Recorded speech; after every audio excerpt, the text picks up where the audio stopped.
আসসালামু আলাইকুম, সকলকে ধন্যবাদ জানাচ্ছি। আজকে বৃষ্টি বাক্য শিখে আপনারা ইংরেজিতে কথা বলা শিখুন। আশা করছি আপনারা অনার্বল ইংরেজিতে কথা বলতে পারবেন। একটা বিষয় লক্ষ্য করে রাখতে হবে যে বৃষ্টি বাক্যের সাথে আমরা ন্যাচারাল স্পোকেন এবং ফ্লুয়েন্ট স্পোকেন দুটো অ্যাড করে যদি আমরা প্র্যাকটিস করি তাহলে কীভাবে হয়। যেমন আমি ইংরেজি শিখি, এটা হচ্ছে এখন অভ্যাস। তো এই এখন অভ্যাসের ক্ষেত্রে আমি বলতে পারি আই লার্ন ইংলিশ।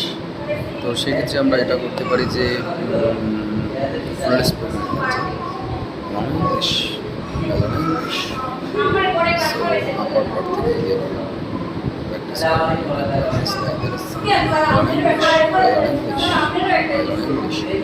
সো কোনো অভ্যাস নেই। So you can make the sentence by using I don't learn English. So you can say I learn English, I learn